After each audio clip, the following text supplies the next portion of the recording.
At this point, I don't care what the pretendians think they are. They could tell me they were a dog or an alien from space, and I'm gonna just say, okay. What I hate the most is that the pretendians are so loud and wrong online, and it makes people think all Black Americans are dumb or we lack logic. So you mean to tell me Europeans go to Europe, Germans go to Germany, Caucasians go to the Caucasus Mountains? Every nationality ties to a landmass. Germany is a country within Europe, and the Caucasus Mountains are a region that people who are Caucasian stem from, not a country. But continue.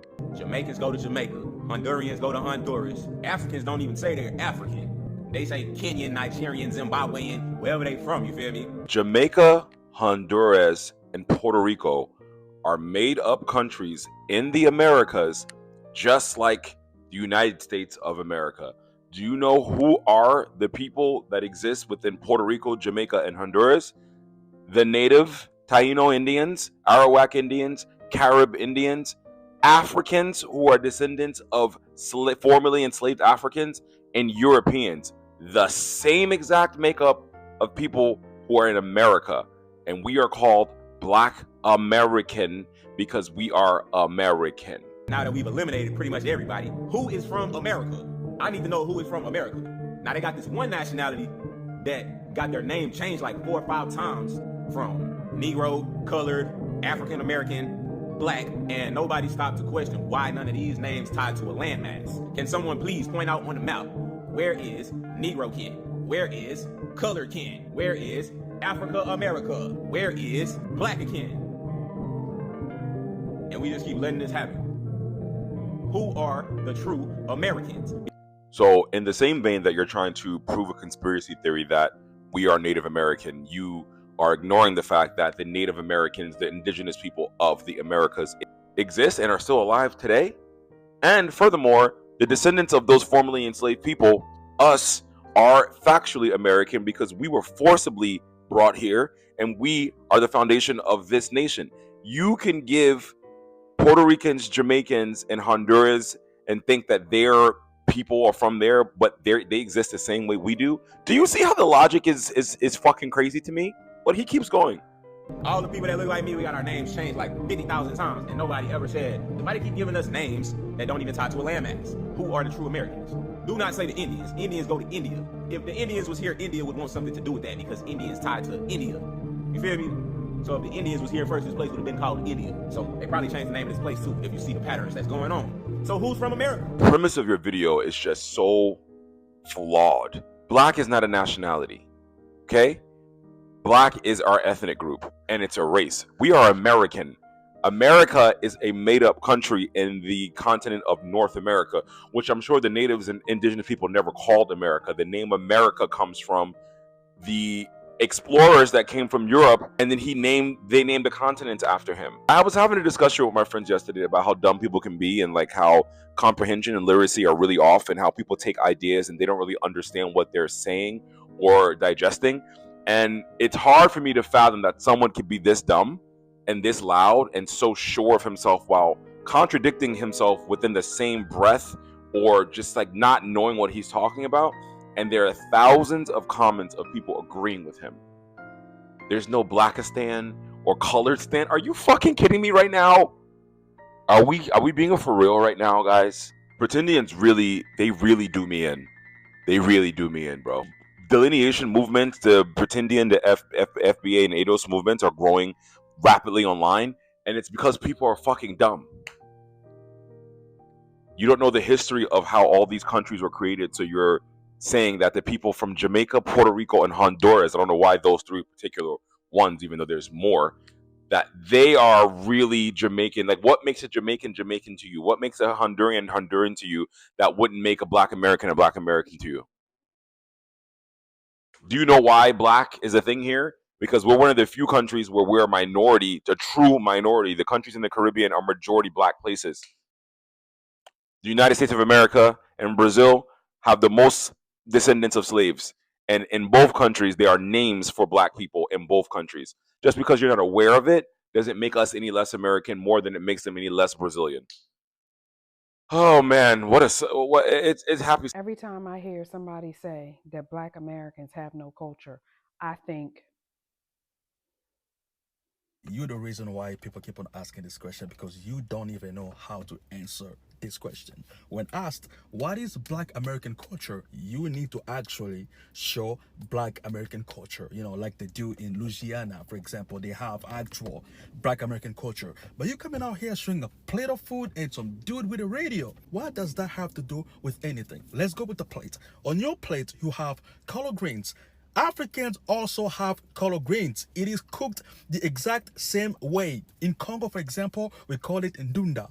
Same thing. And on top of that, you have the audacity to show mac and cheese. Mac and cheese. Two of the most European creations ever. I remember one time I saw a guy who said, "Oh, mac and cheese is in Black American creation." Listen.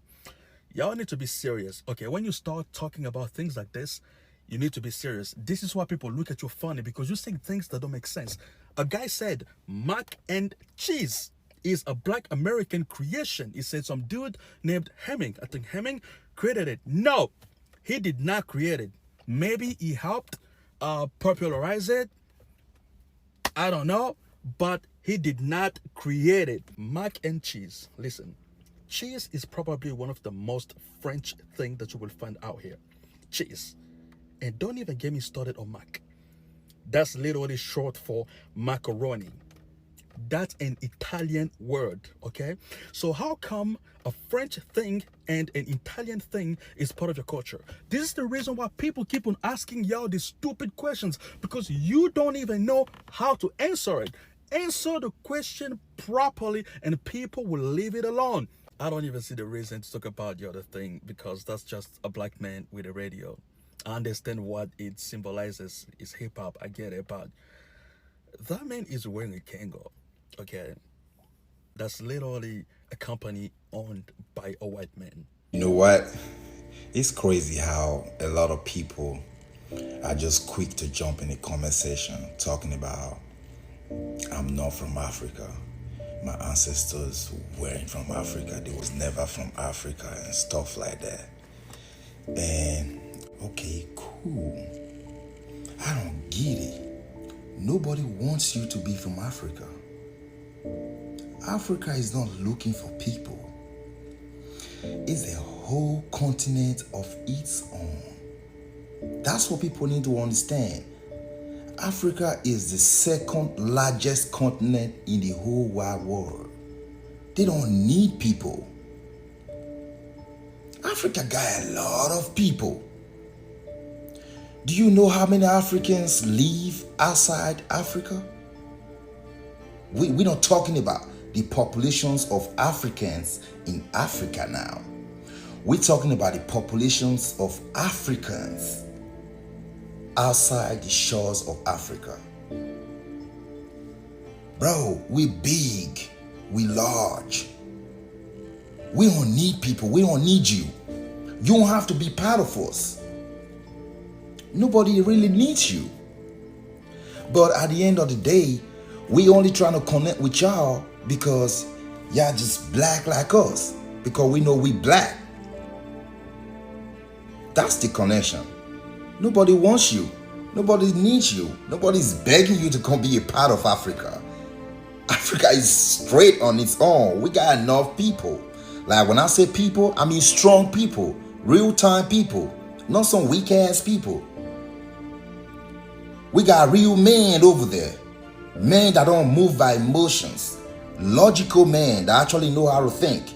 That have experienced what is called life. When I say life, I mean life. Not the fake one, the real one. So, we don't need people. We don't need you. You don't have to be an African. You can be whatever you want to be. But guess what? You need to stop spreading your emotions everywhere. Jumping into people's posts complaining that you're not from Africa. Nobody asked you where you're from. Nobody's actually talking to you. Nobody's talking to you, bro. You don't have to be from Africa. Africans are fine with that. Y'all don't have to be African. Y'all don't have to be, you can decide that you're not even black. That's all up to you. But guess what? Time never lies. That's just it. So we just leave it to time. You do what you do. You do what you think is best for you, and let's leave it to time. We're still around. You not black, you not from Africa, you don't want to be associated with Africa. You some type of black from somewhere, maybe from the moon or from outer space. Okay, cool.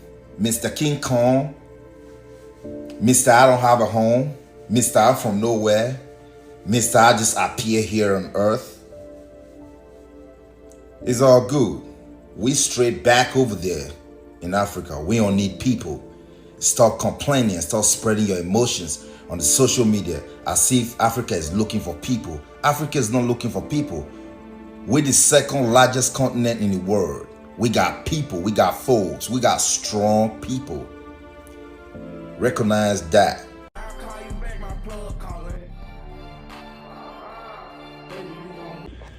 Oh, can you say that again? Black American stylists. Do you have any Black American stylists there? Yes. That I can get my hair braided? Yes, I do. But Okay. you won't be uncomfortable being around others that are not Black American stylists? I mean, You're fine? I only allow Black Americans to touch my hair. I'm sorry. Okay. Okay, yeah. Unfortunately, ma'am, this just may not be the shop for you because we don't discriminate like that. So yeah. Well, if I want a white person to touch my hair, I go to a white stylist. Yeah, If I well, want a this black is- person to touch my hair, I go to Yeah, a you'll- black stylist. So that's not discrimination, please. That's a personal choice. Yeah, so I just wouldn't Well, go you to an don't have African them, you braiding don't support shop the then. you don't hire Black Americans there? Yeah, but we don't Exactly, yes or no? discriminate. Thank you though Do for you hire calling. Black Americans? We appreciate you. Okay, I just want to All know, right. honey. Thank you very much.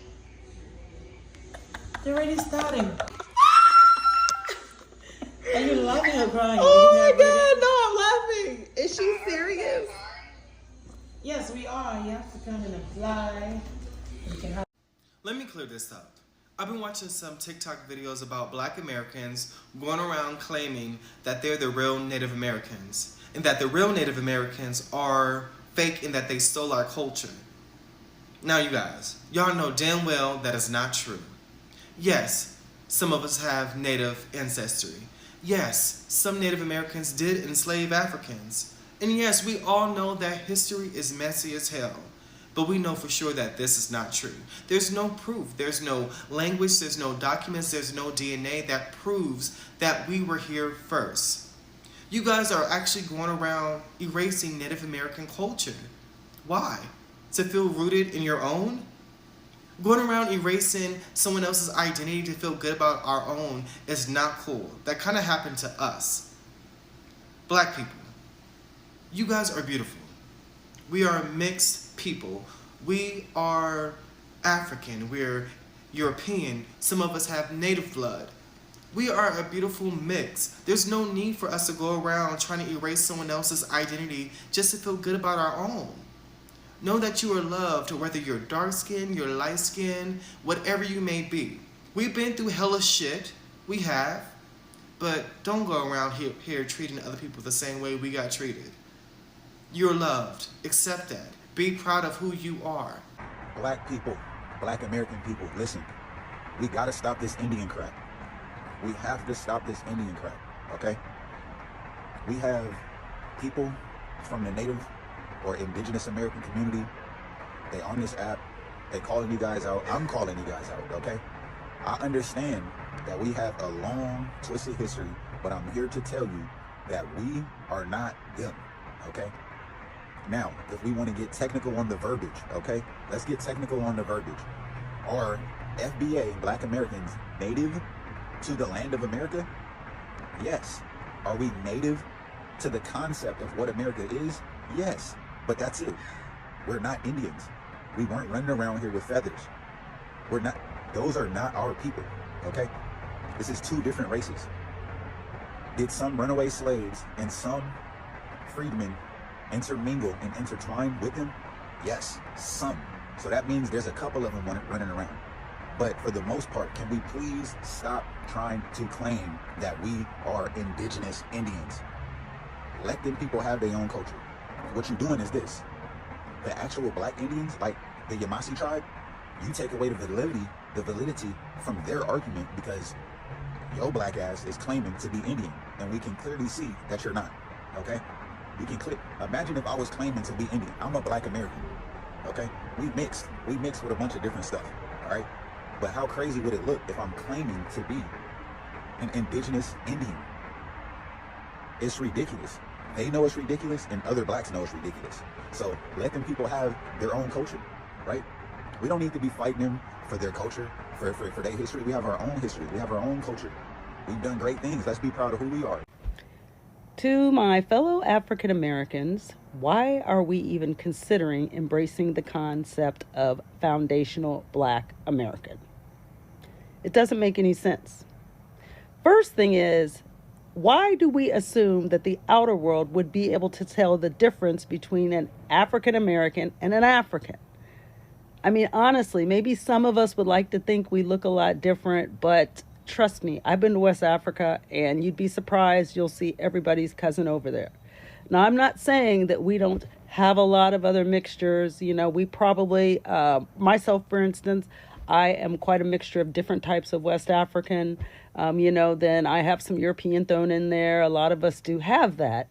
But we are embracing a concept in an attempt to say that we're different from another group of people, okay?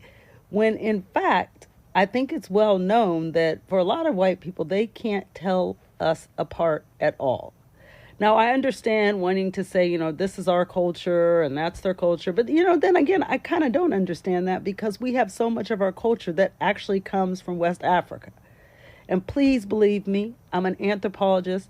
I've been over to West Africa, and one of the most interesting things was seeing things that we do that we literally got from there. Some of the things we do, they are literally doing the same thing, okay? So we create a concept that says, hey, we're different. We want you to make a difference. And then they're going so far as to put this on the census. So for me, I stop and think, well, why would we create a system that is designed to have the larger group have to come into our group and pick out who's who and what's what? Why would we do that? We are basically opening ourselves up to a lot of scrutiny, and we see what's happening now. I mean, basically, what makes us think that they're going to come in and only take Africans if that's what they decide to do? Or this doesn't make any sense, okay?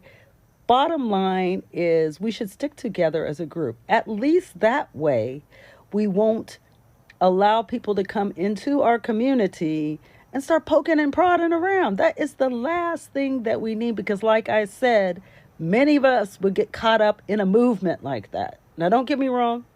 I don't think that we should try to kick anybody out here. I'm totally not xenophobic.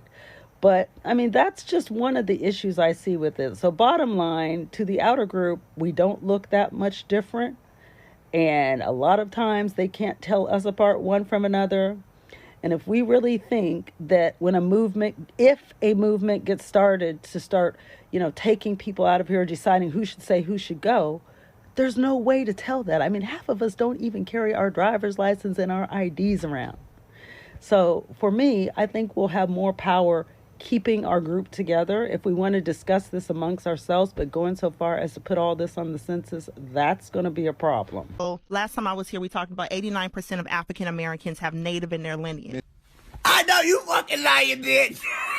All black people have Native American ancestry. It's the biggest myth in American genealogy. The truth is, most of us are actually less than 1% Native American. Those features of your great-grandmothers likely came from another source, the white ancestors that surfaced on our family trees during slavery. But if you're still curious to find out what, if any, percentage of your ancestors were Native American, or how African or how European you really are, a DNA test is your best bet. So, I got my ancestry DNA results back. And let me tell you, I've been told my entire life by my family that we were Native American.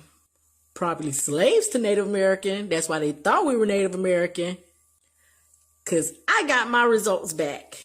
And let me tell you. 48% Nigeria, 18% Congo, Cameroon, Western Bantu people, 10% Mali, 8% Benin and Togo, 5% Ivory Coast and Ghana, 5% Scotland, 2% Wales, 2% England and Northern Europe, 1% Sweden, 1% Spain. So basically, I'm just a typical American.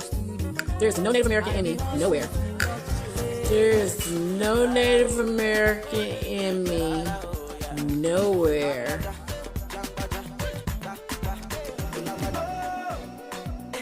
You're immigrant here. This is our land. We are the true owners.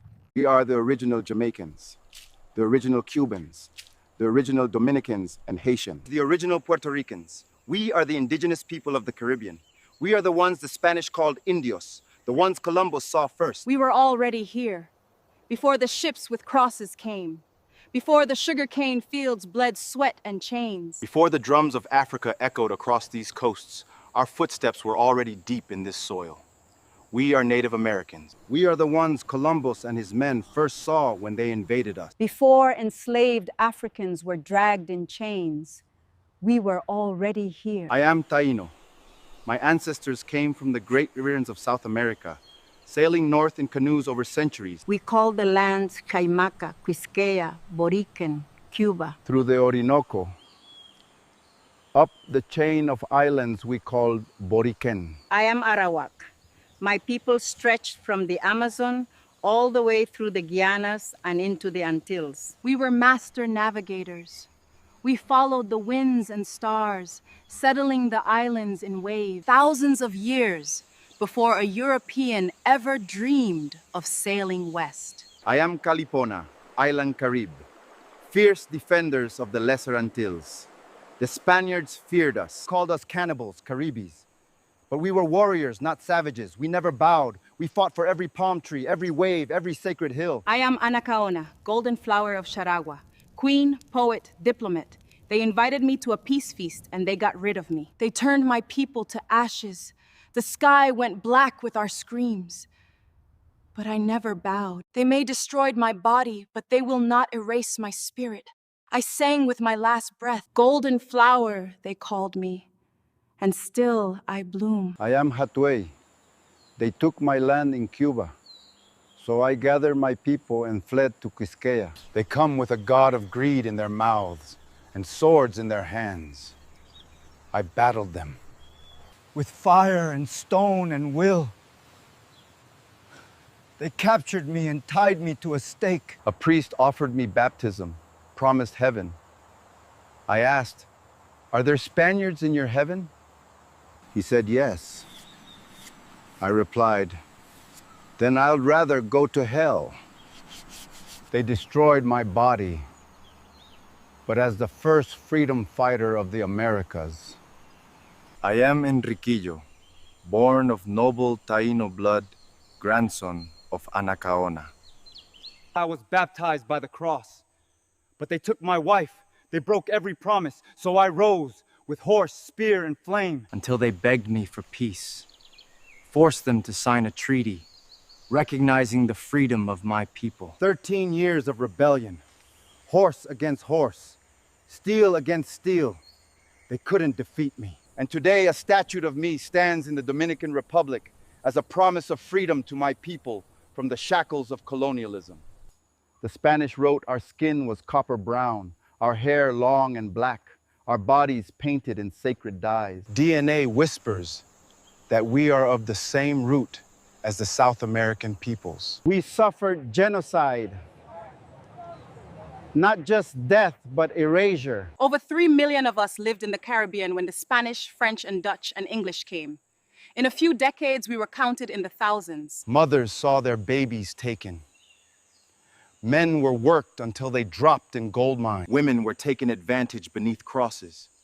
Priests claimed to save our souls while our bodies were destroyed. Spanish friar Bartolomé de las Casas wrote, "What we committed in the Indies stands out among the most unjust, cruel, and horrible crimes ever committed by mankind." We grew yuca, maize, sweet potato. We made cassave long before bread came. We prayed to Yucahu, our spirit of cassava and life, and Atabey, goddess of the waters. We buried our dead with respect, skulls pointing west to the land of the ancestors. When Columbus landed in 1492, he wrote of us, "They are well-built people with handsome bodies and good faces." But he didn't understand our language, our soul, our laws, disease, gold lust, and yet we remain. In the faces of children in Loíza, in the cheekbones of old women in Santiago, in the faces of modern Dominicans, Puerto Ricans, Cubans, and Jamaicans. In the blood of the Garifuna, a symbol of unity of African and Native American blood. In the Kalinago's indigenous roots in Dominica, our mothers were Native American and our fathers African heritage. We are not extinct. We are memory made flesh. We are your grandmother's cheekbones, your great uncle's eyes. We are the indigenous people of the Caribbean. We are the ones the Spanish called... What is African culture? You wash your kid's head in cow pee. You know, I see a lot of Africans, they bend their head under cows and let cows piss on their head. Y'all don't even live past 35. The oldest African in Africa right now is probably 42. How many countries in Africa? 107? Not one of them are ran by Africans. The smartest person in Africa lives in Burkina Faso. Y'all don't have a culture. White people told y'all what y'all culture is. What is the culture? Bro, let me educate you. Every culture starts from a language, a tribe. Every tribe have a language. What is it? Apart from English, what other language do Americans speak? The black Americans. The Mexicans in America speak Spanish. They have something they speak outside English. The Asians, the Chinese, everybody speak their language outside English. What do you speak? What is the trace of your culture you're talking about? What is the American culture? I want to know, what is the black American culture? I keep hearing this culture. Bro, the black Americans are the culture, maybe baby mama culture. You know, baby single women having 3 kids. That's probably their culture. Or the numbers of the highest incarcerated black young men in America. That's their culture. I don't know. Is it the pim culture? The gang banging culture? Is that the culture?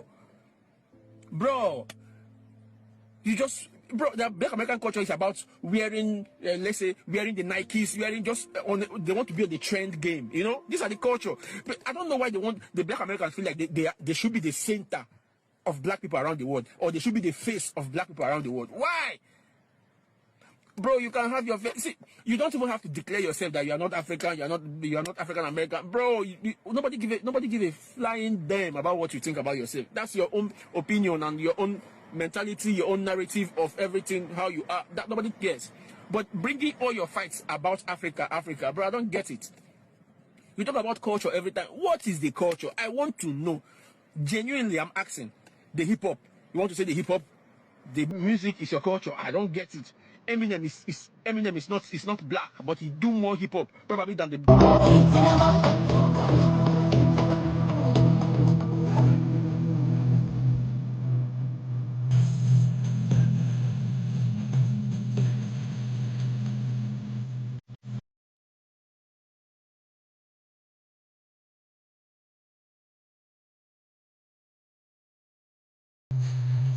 We are the indigenous people of America.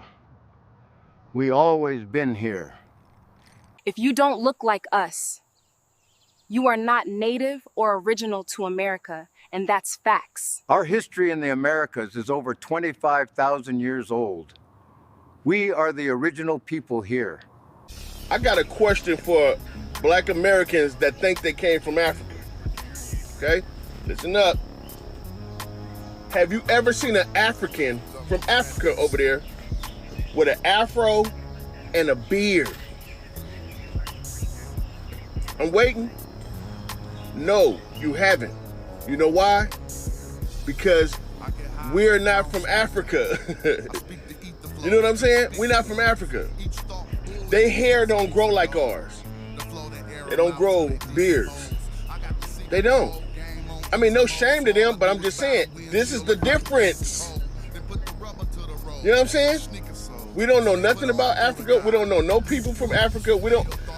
Our lineage is descendants of Africa, but we from America.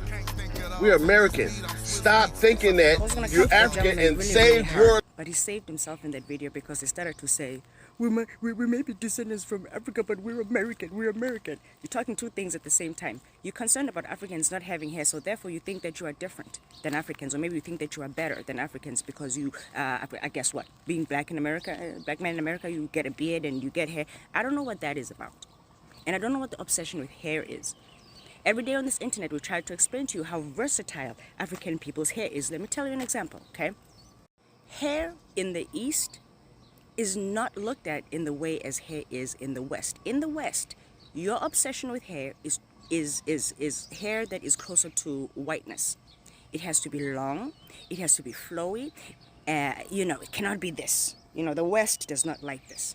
Okay, in the East, it's not like that. We actually value our hair over here. Not only do we value our hair, we actually don't care if we don't have hair, men and women.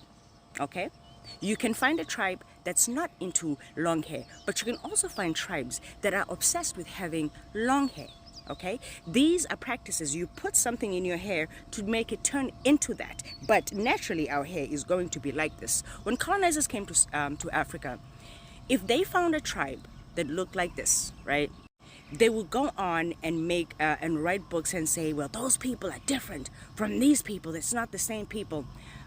Please peek the hairstyle, okay? Africans are the masters of hairstyles. This right here, this is hair mastery, okay? Don't come to us with long, straight, easy, manageable working hair thinking that you're doing something. This is where it's at right here. No one else can make hairstyles like this, and that's because our hair is versatile. So when colonizers get to Africa, they see different groups of Africans. They're like, oh, this one's different, that one's different, that one's different, and they do that because they didn't understand that each tribe can focus solely on having one hairstyle, manipulating their hair, making it what they want to make it. It doesn't mean that that's naturally how their hair looks, right? You don't look at this lady and be like, whew, that hair looks like it's really straight and it's just put into that hairstyle. Her hair is not straight. Her hair is like this.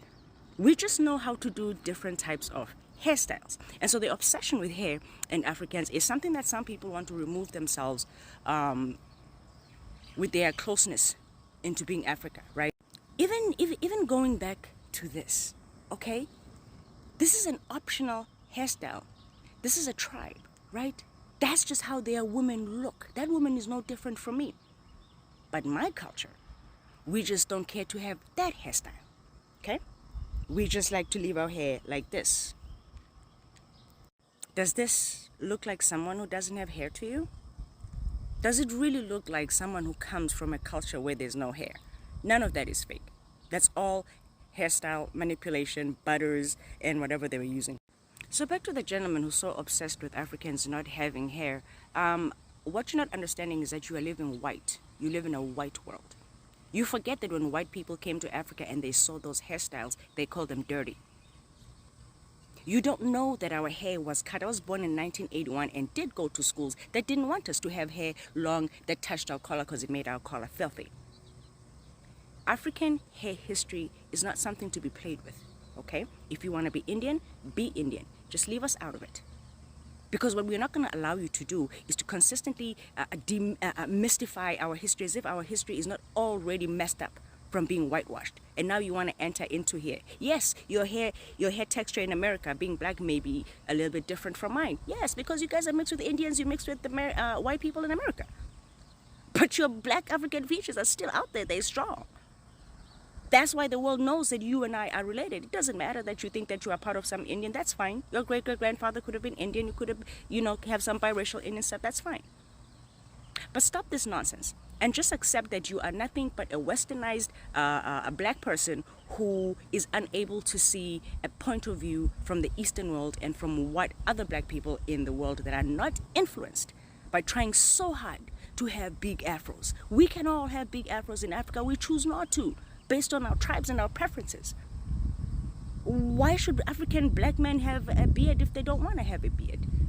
I don't understand like your obsession with hair.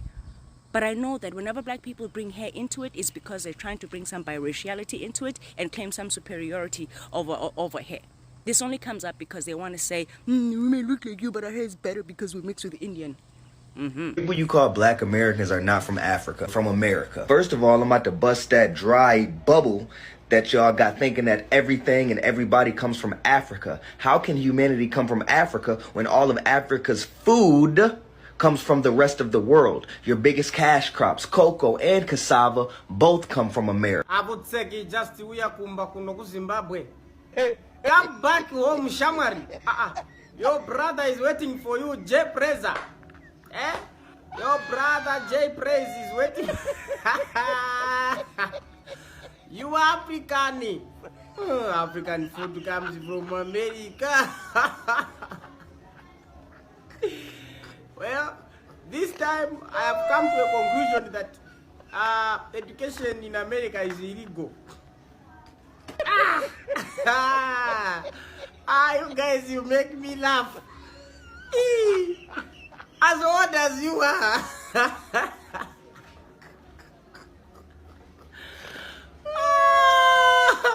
My guys, no.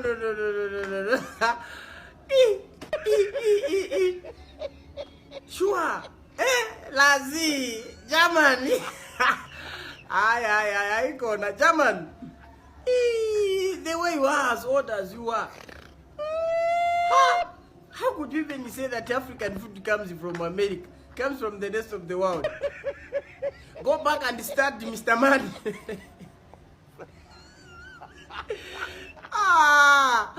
American, please teach your people well.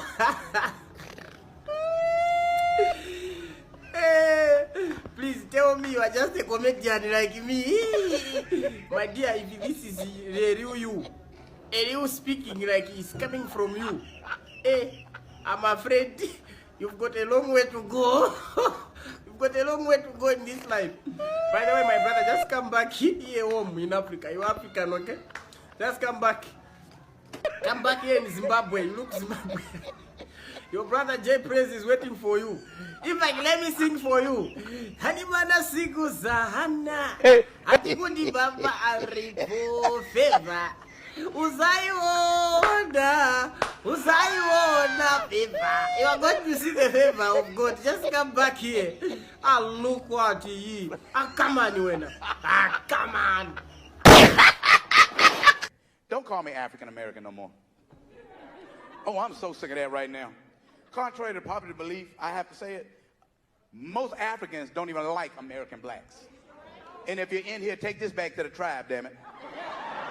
They think they're smarter than us. They think that we are beneath them. They always try to tell our women in the United States that they're a prince or a king back in their country. Like, shut the hell up. You live on One Hood Avenue. Don't nobody care if your giraffe roll on dubs. But you ever notice when you listen to African music, it gets in your soul. You start to hear the drums, you can't help but to start moving. But there's always like 4 or 5 of them always singing. And the lead singer come out that little stupid smile on his face. Wanamayana. Stop making me laugh, y'all. Come on. Wanamayana. Unamoyina. Then you always got this one you never see him. He be way off in the distance somewhere. The one with the high voice and all you hear,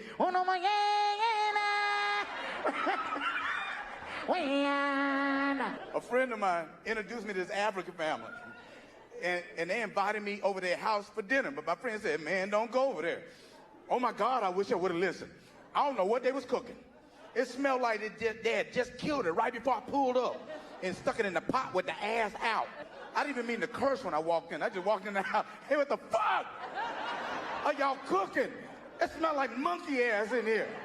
He was like, no, that is nutrients. No, that is ass.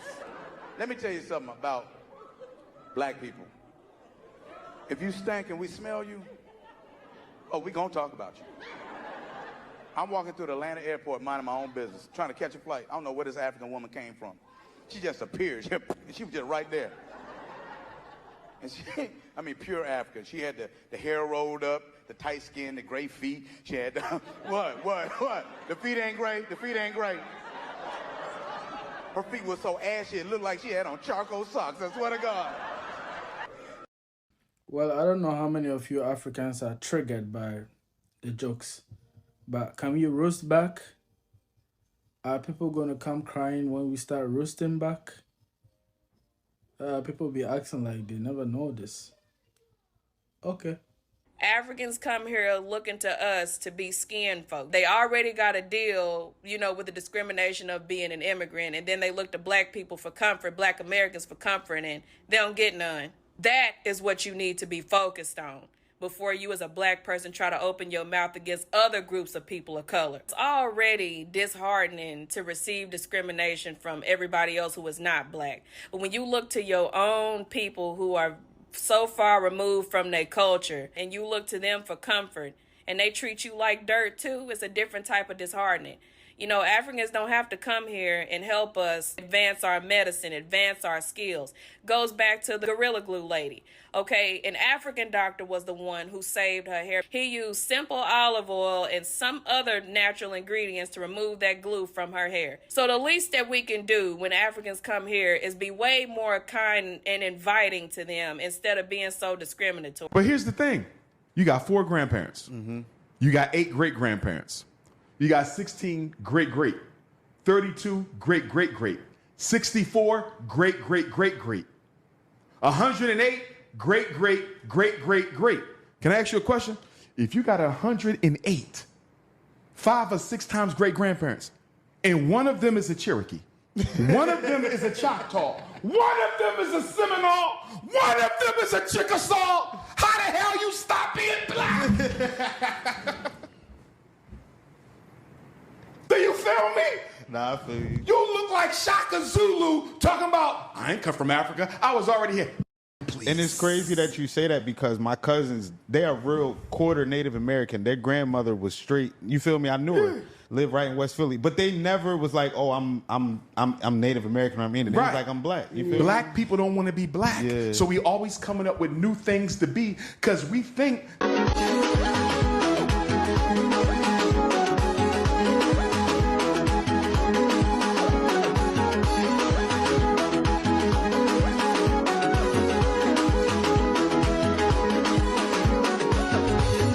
to all the Africans who are in America, please, people should take care. This is the first form of jealousy. They will start by complaining. They have seen how there is no gang violence in the African community. There is no mass drug selling in the African community. There is no mass killing of Africans. They are seeing how the African communities in America are thriving and they are making money and trying to fix their home abroad. And now it's jealousy that they cannot follow in suit. They are just jealous that their communities cannot be like us. We accept. We are village people, but we are not in prison. We are not the ones who are making American government make money off of prisons. We are not the ones who are making drug traffickers make money out of useless youths. We are not the ones giving money to gun companies so that they kill and say, pa, pa, pa, pa, pa, shoot yourself up and down. In fact, if I want to, any Nigerian, just go to Chicago, O Block, start selling coffin, you'll be a billionaire. Those children will kill themselves, they will make you a billionaire. Start selling coffin. Anybody, if you're an African, go to these black American neighborhoods and start selling coffins. You must be a millionaire. You must be a millionaire in American dollars. Those people will kill themselves by themselves. So, please, people should take care. That's the first form of jealousy. They are not complaining. It's jealousy. They are just jealous that the primitive people are doing better than them, the sophisticated people. Now, black Americans are coming after us again. What have we done? What have we done? We are not claiming you people. We have never claimed you people. It's the white man that keeps reminding you people, that I keep telling you people that it is not your land. The land you are in is not your land. You are slaves. You are minorities. It's them. It's not us. People should not come and blame us. Why you people blaming us? What have we Africans done? Okay, you are looking for a way to pour your anger on Africans. You have to boycott African business. Boycott the business. African businesses are not for you people. African businesses are for Africans who have traveled abroad. The money an African was spent to travel to America. You, a black American, you don't have. And you people call us poor. It takes typically, I've never tried to travel to America, but let me say it takes typically maybe even $10,000. There are people who pay far more, $10,000 to travel to America as an African. You, a black American, you people don't have that. All the people from O Block, all the people from Section 8, all the people from the projects in poor neighborhoods, can you have $10,000 in your savings? You are coming to talk to us Africans.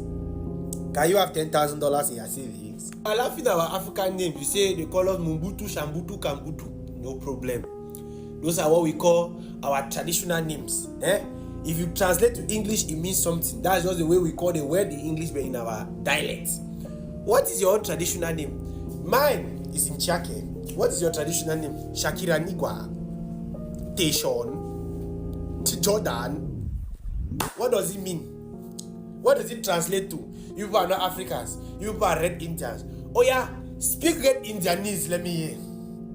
You don't know Red Indianese. I like the white man here.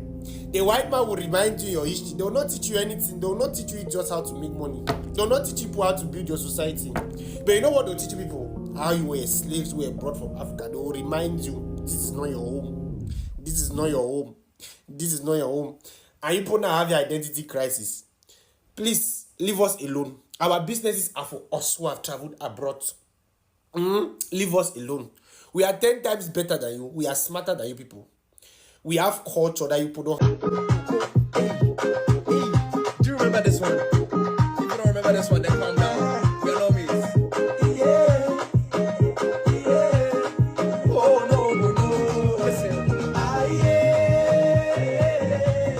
It's up to you, but I pray you say I do. Go tell your mama, say that me they come for you.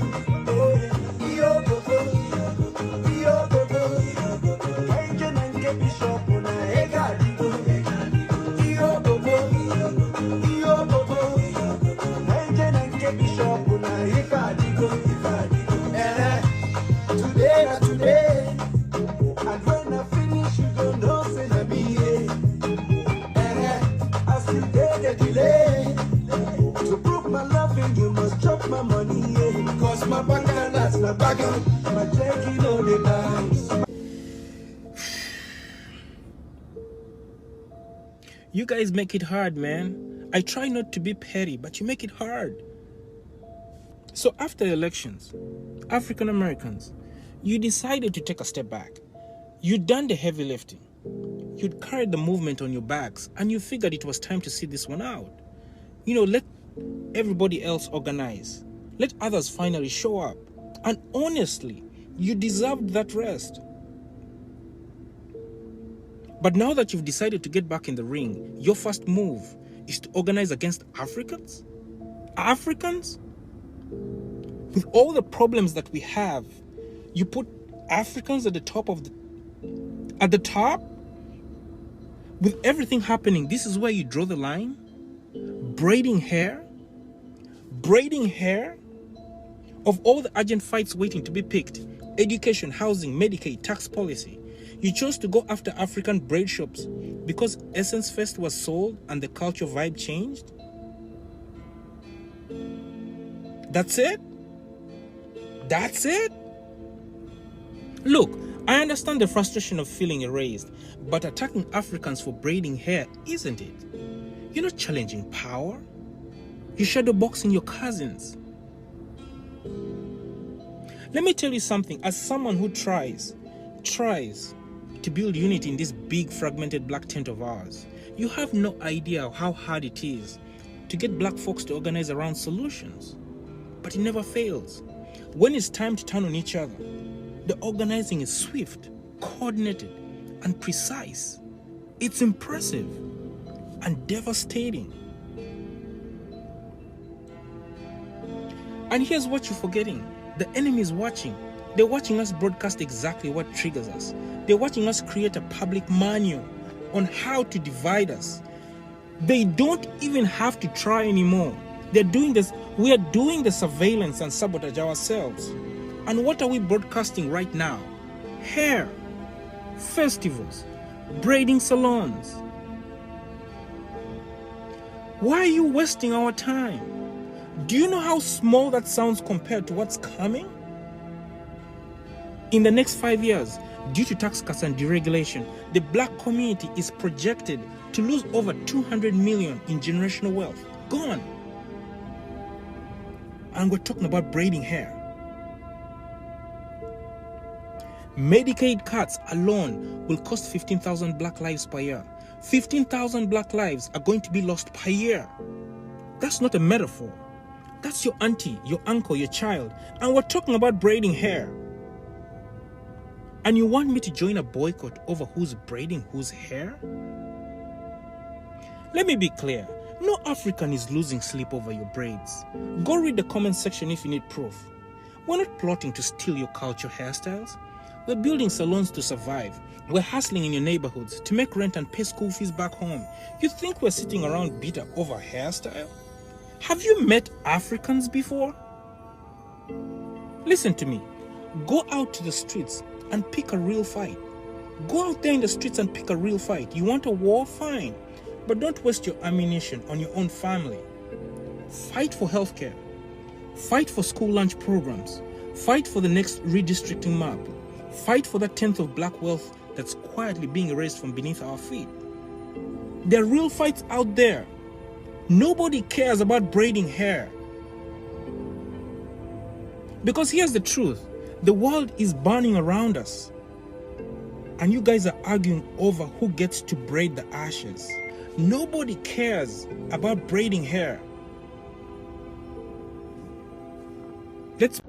Let me tell you something about genius. Not the kind we celebrate, the kind we suffer under. Because colonization wasn't just brutal. It was brilliantly engineered. And one of its most effective tools, a bicycle wheel. Stay with me, stay with me. Now, I want you to imagine a bicycle wheel. At the center, the hub, you know where you find the gears? Is where all the power lives. That's the colonial elite, the white governors, the imperial families, the bankers, the CEOs. That center doesn't move. It turns everything else.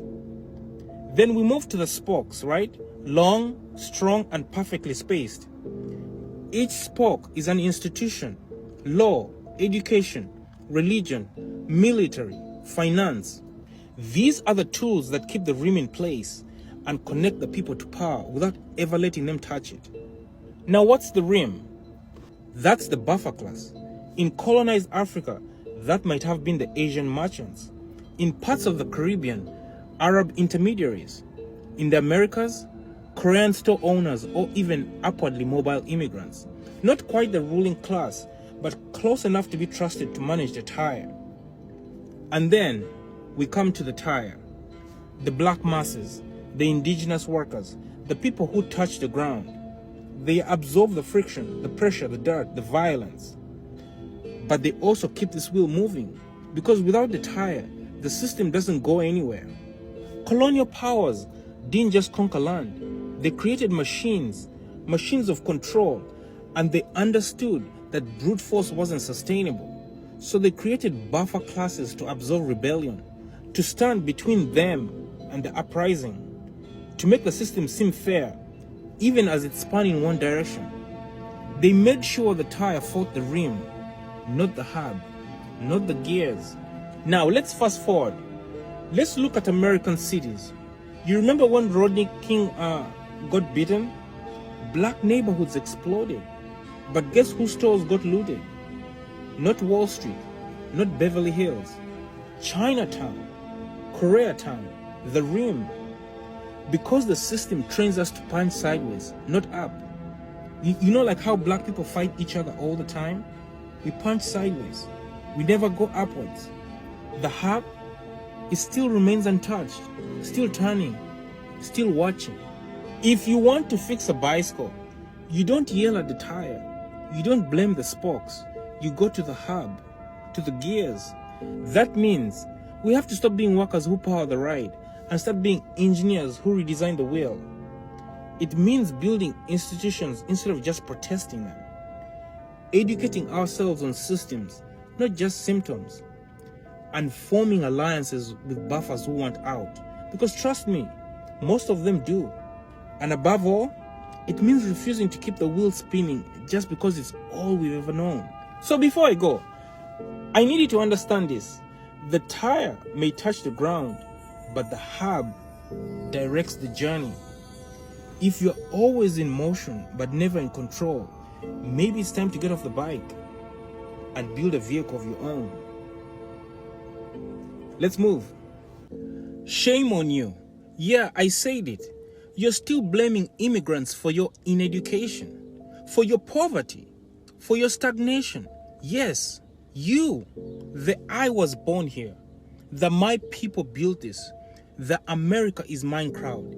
You're mad at a barefoot runner who started behind the line and still lapped you. The system may be broken, but it was broken in your favor first. And instead of building, you've been busy blaming. Immigrants didn't defund your school. They didn't redline your grandma's house. They didn't gut your pensions. They didn't replace your job with a robot. You know who did. Yes, you do. You know who did. And instead of organizing, you laughed when they struggled with English. You told them to go back home, as if home wasn't where the hard fights hardest to eat. You mocked the men in kitchens. You mocked the women cleaning bathrooms. And you mocked the kids with accents. And now their English is better than yours. Now their kids are top of the class. Now that illegal has got a business license and owns a fleet of trucks. Now the quinceañera dress made your daughter's prom look like she borrowed it from Goodwill. And you're mad. You're not mad because they stole anything. You're mad because they did it with nothing. And you had everything. And you still stayed still. The billionaire told you they were the problem and you believed him. He waved a flag in one hand and stole your future with the other. And you stood clapping while your job got automated, while your rent doubled, while your children got funneled into debt and your neighborhood turned into an Airbnb. You thought they were going to protect you. You thought owning the libs was a business plan. You thought deportation would give you a promotion. You thought watching buses full of immigrants get sent away meant your light bill would magically go down. Your politicians took $200 billion from your kids and your parents' health care to get rid of people that were contributing to the economy. So here's my question. Who is going to take care of your kids and your parents now? The irony is you just voted to rid of the people who are going to do it. Now you want pity. Now you want to be seen. Now you want justice. For what? What part of the game is this where the loser of the race gets a trophy just because he tripped over his own ego? Let me make this plain. You think removing them will make you win? Do you? Is that what you think? Listen closely. Taking someone out of the race doesn't put you ahead. It just makes the track emptier. You still have to run. You still have to train. And you still have to earn it. And here's the harsh truth. They never stopped running. The immigrants never stopped running. You did. So what now? You're gonna keep gatekeeping poverty like it's a legacy? You're gonna keep blaming people who brought nothing but fight? Or maybe you could finally turn inward and ask yourself, why do I watch 3 TV shows at once but can't budget my money? Why do I know the latest TikTok trend but not my credit score? Why do I clown others trying while I stay comfortable, not even trying at all? Because here's the part no one wants to say out loud. The system is designed to reward hustle, even in this broken empire, even in a country built on theft. Even when they don't want you to win, you still can. But you won't get there by blaming the bus boy who became your boss. You won't get there by cheering deportations like it's reparations. You want dignity? Then act like it. The immigrant isn't your enemy. Your inaction is. Your ego is. Your envy is. And if you don't fix that, guess what? You'll still be here next year, mad, broke, and still blaming the wrong damn people. Let's move.